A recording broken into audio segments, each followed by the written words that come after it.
Мына негізі қазіргі көптеген арналарда бізден жарнама көп. До, после деген, мынандай мысалы, бір әйел бүйтіп тұрса, бір айдан кейін мынандай болып қалдым деп арықтап кеттім. Немесе бір өтікті рекламасы болады. Бұрын настроением жоқ еді, қазір осындай көңілді болып қалдым, мынаны алғаннан кейін күшті болып қалдым деп. Европада көптеген осындай жарнамалар көп. Соның барлығы қазір бізге келіп жетті. Осы әйел мынандай болып кеткен. Бұл до және после дейді. Дейін, кейін ғой енді. Концертке дейін, концерттен кейін деген секілді ғой бізден. Бұлар да до после. Бұрын мен мынандай ойдым, одан кейін жүгіріп едім, мынандай арықталып қалдым дейді. Именно послесі көңілді болып тұрады да. Бұрын мен өтек алып едім, бұрын мен өтікті әлме едім дейді. Мына өтек алғаннан кейін барып көңіл күйім көтеріп кетеді. Настроением тұрады. Әр нәрсені көңілмен істесең бар ғой, анау да жақсы болады негізі бар ғой. Жақсы көңілмен істей бермейді. Кәдімгі онша болмаса да деп қой бүйтіп көңілмен істесең, онда нормально істей беруге болады ғой біз. Ой, анау ұнамайды деп. Пышақты айтады. Бұрын мына пышақ өтпейтін, қолын кесіп алады, өтпей тұрған пышақ қалай қолын кесіп алады? Өтпесе пышақ қолын кесіп алады деп көңіл күйі болмай. Мына пышақты алғаннан кейін бәрін турап тастайды. Мен бұл енді жарнама. Мен сіздерге қазір өзіміздің кәдімгі қоғамда, біздің кәдімгі елімізде до, после деген былай болатын секілді ойлаймын. Мысалы міне былай. Біздің қазақтікі жұмысқа кіргенше, жұмысқа кіргеннен кейін.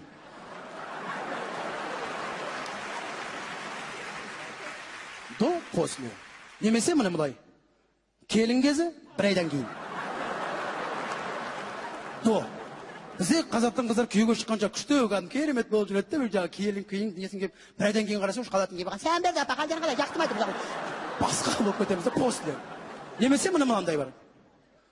Жүріп жүрген кезде жігіт үйленгеннен кейін бітті. Басында гүл бересіз, одан кейін гүл керек жоқ. Постоянно ақша беріп тұрасыз уже. После. Біздің қоғам. Немесе мынандай бар. Шетелден футболистер сатып аламыз, жақсы ойнайды деп. Артынан уже қазақтың етін жеп мынандай болып кетеді уже.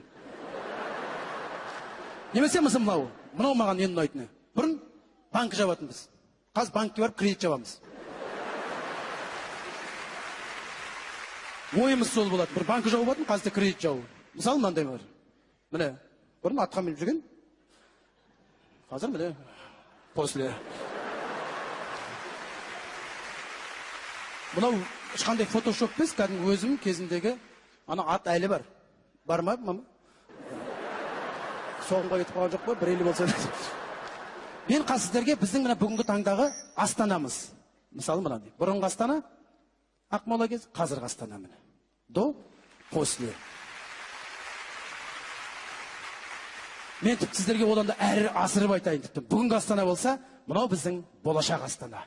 Осылай болатында күмәніміз жоқ.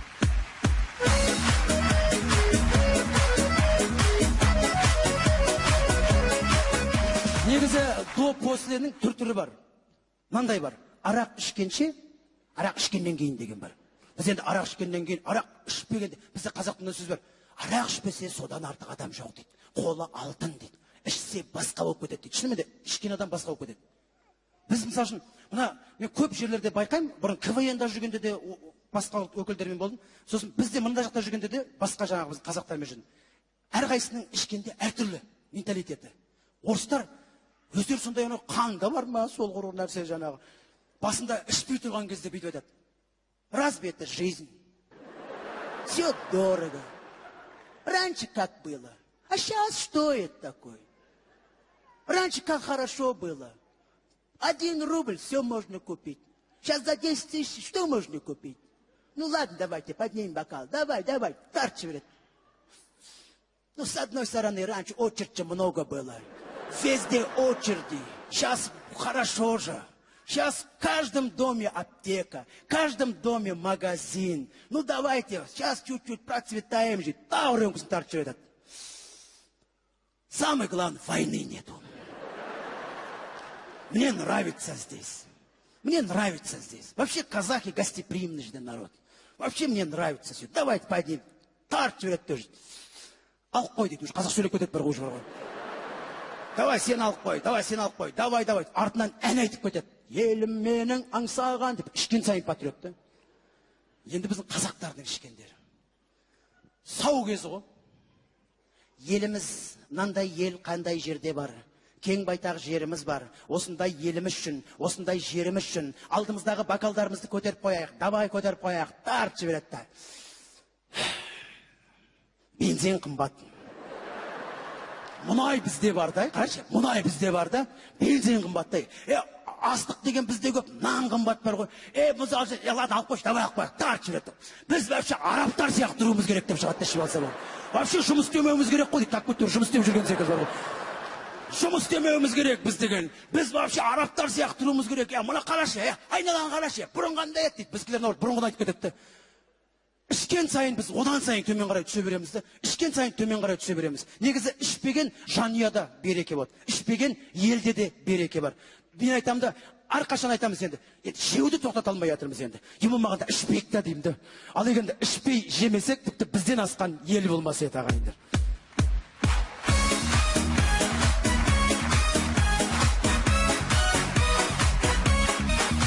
Рахмет. Ал енді осы кешке келесі бір тамаша.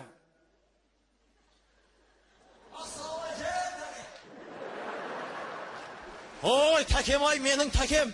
Тұрсынбек. Не қылып жүр мынау? Тұрсынбек. Аманғалиұлы. Бұлар не істеп жүр? Бірінен бірі асып кәдімгі. Сізге тәке, сізге. Не мынау? Бұл құрмет қой тәке. Семьядан.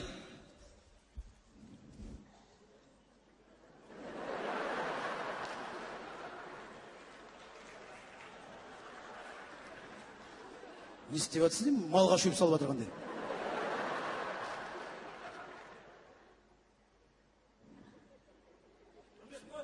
Құрметің осындай ма? Сіздердің қораларында сондай шығар. Мал бағып үйреніп қалған ғой. Сиыр, қой, бұзау, олардан праздничный сыйлайтындарына гүл беріп тұрады. Жақсы, Аманғалидың ойын түсіндім. Алдағы осы концертті сенің концертін істейміз ау деймін осы. Сенің концертін істейміз. Болды енді, болды, керек жоқ. Мен тек жай ғана айтып жатырмын, ол гүл берсін деп отырған жоқпын. Сен кәдімгі бір малға шөп салып жүргендей екен. Болды жетеді. О, енді су бермей-ақ қойшы енді сен енді бір. Қоя сал ана жерге бір малға шөп салуға келгендей. Жоқ, тәке. Гүлдерді салып қоясыз ғой? Жоқ, гүлдерді салып қояйын, жақсы. Сен концертін береміз, молодец, давай, барамын. Сен концертін береміз, бара бер деймін. Мынау кәдімгі қорада жүрген секілді бар ғой. Болды енді. Болды, жақсы Аманғали. Ой. Алып кетем. Алып кет. Аманғали Сыпабек, рахмет Аманғали. Әр әзілден кейін арты енді осындай гүл сый сипатын беріп жатыр. Рахмет, алып кетіңіздер жігіттер. Енді мен қазір алдарыңызға тағы бір тамаша өнер иесін шақырайын. Атырау қаласынан келіп отырған бір тамаша талантты жігіт бар. Бұл әнді арнау деп қабыл алайық. Арнау деп біздің осындай дамып кетірген еліміз үшін, жеріміз үшін қазаққа арнау деген ән. Қабыл алыңыздар. Алдарыңызда Нұрлан деген. Мен бұл енді жарнама. Мен сіздерге қазір өзіміздің кәдімгі қоғамда, біздің кәдімгі елімізде до после деген былай болатын секілді ойлаймын. Мысалы міне былай. Біздің қазақтікі жұмысқа кіргенше, жұмысқа кіргеннен кейін.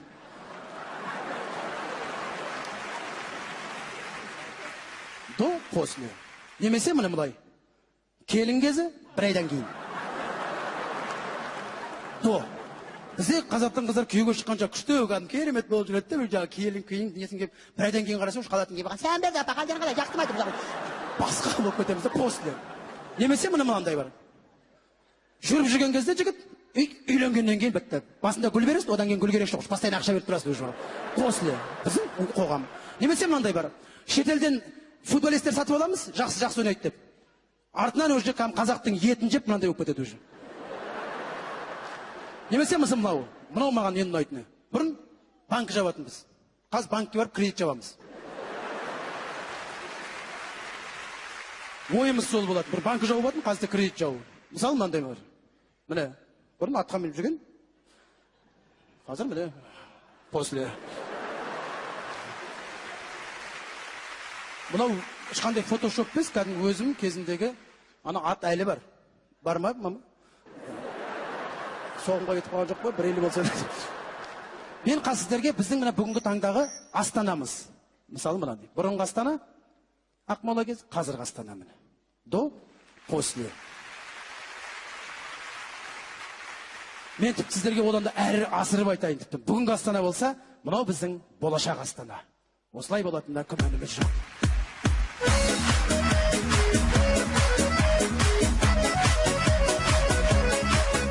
Негізі до посленің түр-түрі бар. мынандай бар. Арақ ішкенше, арақ ішкеннен кейін деген бар. Біз енді арақ ішкеннен кейін, арақ ішпегенде, бізде қазақтың сөз бар. Арақ ішпесе содан артық адам жоқ дейді. Қолы алтын дейді. Ішсе басқа болып кетеді дейді. Шынымен де ішкен адам басқа болып кетеді. Біз мысалы үшін, мен көп жерлерде байқаймын, бұрын КВН-да жүргенде де басқа өкілдермен болдым. Сосын бізде мында жақта жүргенде де басқа жаңағы біз қазақтармен жүрдім. Әрқайсының сау кезі ғой. Еліміз мынандай ел қандай жерде бар. Кең байтақ жеріміз бар. Осындай еліміз үшін, осындай жеріміз үшін алдымыздағы бокалдарымызды көтеріп қояйық. Давай көтеріп қояйық. Тарт жібереді. Бензин қымбат. Мұнай бізде бар да, қарашы, мұнай бізде бар да, бензин қымбат да. Астық деген бізде көп, нан қымбат бар ғой. Мысалы, ладно, алып қойшы, давай алып қояйық, тарт жібереді. Біз вообще арабтар сияқты тұруымыз керек деп шығады ішіп алса болады. Вообще жұмыс істемеуіміз керек қой дейді, так көтер жұмыс істеп жүрген секілді бар ғой. Жұмыс істемеуіміз керек біз деген. Біз вообще арабтар сияқты тұруымыз керек. Мына қарашы, айналаң қарашы, бұрын қандай еді дейді. Біздікілер бұрынғыны айтып кетеді. Ішкен сайын біз одан сайын төмен қарай түсе береміз да. Ішкен сайын төмен қарай түсе береміз. Негізі ішпеген жанұяда береке болады. Ішпеген елде де береке бар. Мен айтамын да, әрқашан айтамыз енді. Жеуді тоқтата алмай жатырмыз енді. Ең болмағанда ішпейік та деймін да. Ал егер ішпей жемесек, тіпті бізден асқан ел болмас еді ағайындар.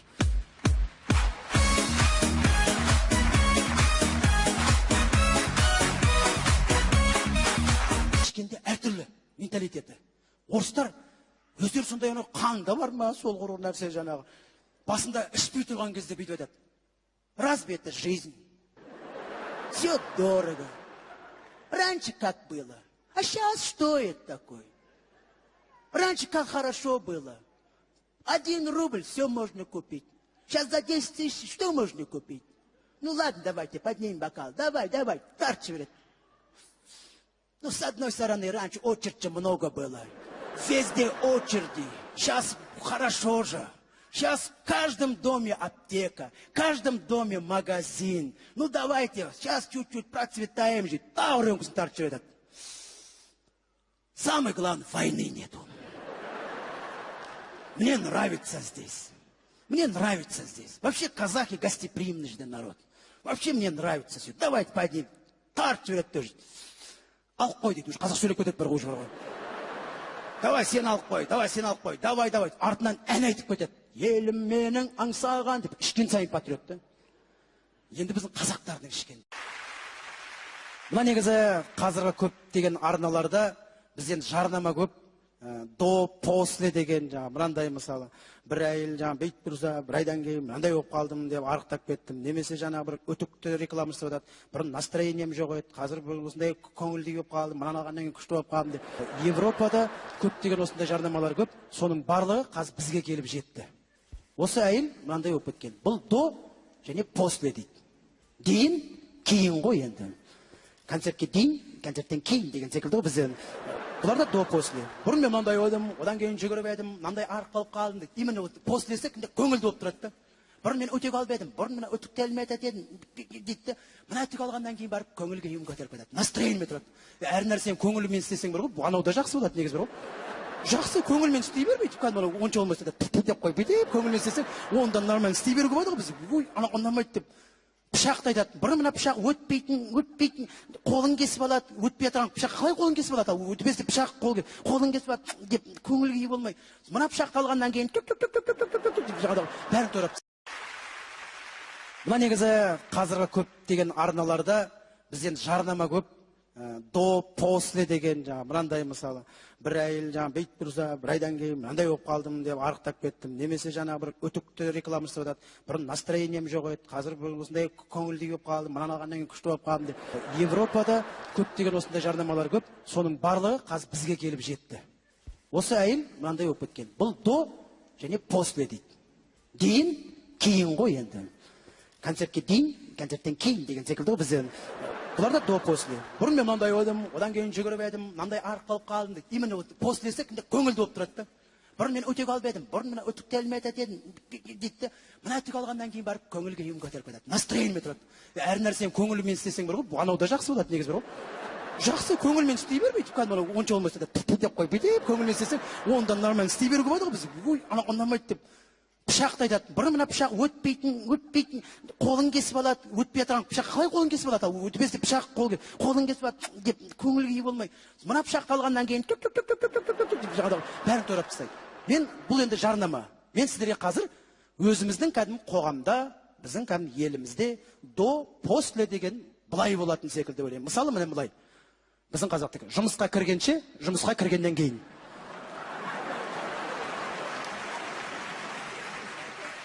До, после. Немесе міне былай. Келін кезі бір айдан кейін. До. Бізде қазақтың қыздар күйеуге шыққанша күшті кәдімгі керемет болып жүреді де, жаңағы келін күйін несін келіп, бір айдан кейін қарасаң, қалатын келіп, сен берді, қалдырың қалай, жақсы ма айтып, басқа болып кетеміз. Пост біз керек біз деген. Біз вообще арабтар сияқты тұруымыз керек. Мұны қарашы, айналған қарашы, бұрын қандай еді дейді. Біздікілер бұрынғыны айтып кетеді. Ішкен сайын біз одан сайын төмен қарай түсе береміз де. Ішкен сайын төмен қарай түсе береміз. Негізі ішпеген жанұяда береке болады. Ішпеген елде де береке бар. Мен айтамын да, әрқашан айтамыз енді. Жеуді тоқтата алмай жатырмыз енді. Ең болмағанда ішпейік та деймін де.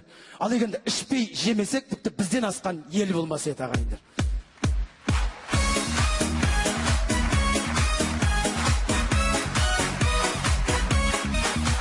Рахмет. Ал енді осы кешке келесі бір тамаша.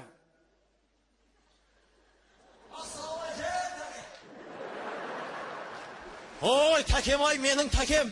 Тұрсынбек. Не қылып жүр мынау? Тұрсынбек. Аманғалиұлы. Бұлар не істеп жүр? Бірінен бірі асып кәдімгі. Сізге тәке, сізге. Не мынау? Бұл құрмет қой тәке. Семьядан.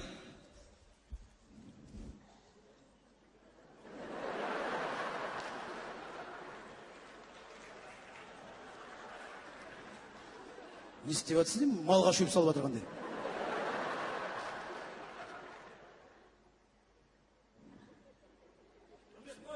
Құрметің осындай ма? Сіздердің қораларында сондай шығар. Мал бағып үйреніп қалған ғой. Сиыр, қой, бұзау, олардан праздничный сыйлайтындарына гүл беріп тұрады. Жақсы, Аманғалидың ойын түсіндім. Алдағы осы концертті сенің концертін істейміз ау деймін осы. Сенің концертін істейміз. Болды енді, болды, керек жоқ. Мен тек жай ғана айтып жатырмын, гүл берсін деп отырған жоқпын. Сен кәдімгі бір малға шөп салып жүргендей екен. Болды жетеді. О, енді су бермей ақ қойшы, сен енді бір менталитеті. Орыстар өздері сондай қанда бар ма, сол құрғыр нәрсе жаңағы. Басында ішпей тұрған кезде бүйтіп айтады. Разве это жизнь? Все дорого. Раньше как было, а сейчас что это такое? Раньше как хорошо было. 1 рубль все можно купить. Сейчас за 10 тысяч что можно купить? Ну ладно, давайте, поднимем бокал. Давай, тарчивает. Ну, с одной стороны, раньше очереди много было. Везде очереди. Сейчас хорошо же. Сейчас в каждом доме аптека, в каждом доме магазин. Ну, давайте, сейчас чуть-чуть процветаем же. Тауренку тарчивает. Самое главное, войны нету. Мне нравится здесь. Мне нравится здесь. Вообще казахи гостеприимный народ. Вообще мне нравится все. Давайте пойдем. Тарчивает тоже. Алып қой дейді, қазақ сөйлеп кетеді бір қойшы бар ғой. Давай сен алып қой, давай. Артынан ән айтып кетеді. Елім менің аңсаған деп, ішкен сайын патриотты. Енді біздің қазақтардың ішкендері. Сау кезі ғой. Еліміз, мынандай ел қандай жерде бар. Кең байтақ жеріміз бар. Осындай еліміз үшін, осындай жеріміз үшін. Алдымыздағы бокалдарымызды көтеріп қояйық. Давай көтеріп қояйық. Тарт жібереді. Бензин қымбат. Мұнай бізде бар да, қарашы, мұнай бізде бар да, бензин қымбат да. Астық деген бізде көп, нан қымбат бар ғой. Біз ладно, алып қойшы, давай алып қояйық. Тарт жібереді. Біз вообще арабтар сияқты тұруымыз керек деп шығады ішіп алса бол. Вообще жұмыс істемеуіміз керек қой, так көтер жұмыс істеп жүрген секілді бар ғой. Жұмыс істемеуіміз. Немесе мынандай бар. Жүріп жүрген кезде жігіт үйленгеннен кейін бітті. Басында гүл бересіз, одан кейін гүл керек жоқ. Постоянно ақша беріп тұрасыз уже. После біздің қоғам. Немесе мынандай бар. Шетелден футболисттер сатып аламыз, жақсы ойнайды деп. Артынан уже қазақтың етін жеп мынандай болып кетеді уже. Немесе мынау маған не ұнайтыны. Бұрын банк жабатынбыз. Қазір банкке барып кредит жабамыз. Ойымыз сол болады. Бір банк жауып атын, қазір кредит жауып. Мысалы мынандай бар. Міне, бұрын атқа мініп жүрген. Қазір міне после. Мынау ешқандай фотошоп емес, кәдімгі өзім кезіндегі ана ат әлі бар. Бар ма, мама? Соғымға кетіп қалған жоқ па? 150 болса. Мен қазір сіздерге біздің мына бүгінгі таңдағы Астанамыз. Мысалы мынандай. Бұрынғы Астана, Ақмола кез, қазіргі Астана міне. До, после. Мен тіпті сіздерге одан да әрі асырып айтайын тіпті. Бүгінгі Астана болса, мынау біздің болашақ Астана. Осылай болатынына күмәніміз жоқ.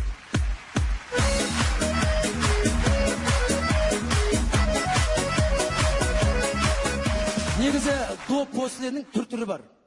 Мынандай бар. Арақ ішкенше, арақ ішкеннен кейін деген бар. Біз енді арақ ішкеннен кейін, арақ ішпегенде, бізде қазақтың сөз бар. Арақ ішпесе содан артық адам жоқ дейді. Қолы алтын дейді. Ішсе басқа болып кетеді дейді. Шынымен де ішкен адам басқа болып кетеді. Біз мысалы үшін, мына мен көп жерлерде байқаймын, бұрын КВН-да жүргенде де басқа өкілдермен болдым. Сосын бізде мында жақта жүргенде де басқа жаңағы біз қазақтармен жүрдім. Әрқайсының ішкенде әртүрлі. Қоя сал ана жерге малға кәм шөп салуға келгенде. Жоқ, тәке. Гүлдерді салып қоясыз ғой. Жоқ, гүлдерді салып қояйын, жақсы. Сен концертін береміз, молодец, давай, барамын. Сен концертін береміз, бара бер деймін. Мынау кәм қорада жүрген секілді бар ғой. Болды енді. Болды, жақсы аманғали. Ой. Алып кетем. Алып кет. Аманғали Сыпабек, рахмет Аманғали. Әр әзілден кейін арты енді осындай гүл сый сипатын беріп жатыр. Рахмет, алып кетіңдер жігіттер. Енді мен қазір алдарыңызға тағы бір тамаша өнер иесін шақырайын. Атырау қаласынан келіп отырған бір тамаша талантты жігіт бар. Бұл әнді арнау деп қабыл алайық. Арнау деп біздің осындай дамып кетірген еліміз үшін, жеріміз үшін қазаққа арнау деген ән. Қабыл алыңыздар. Алдарыңызда Нұрлан деген. Мен бұл енді жарнама. Мен сіздерге қазір өзіміздің кәдімгі қоғамда, біздің кәдімгі елімізде до, после деген былай болатын секілді ойлаймын. Мысалы міне былай. Біздің қазақтікі. Жұмысқа кіргенше, жұмысқа кіргеннен кейін.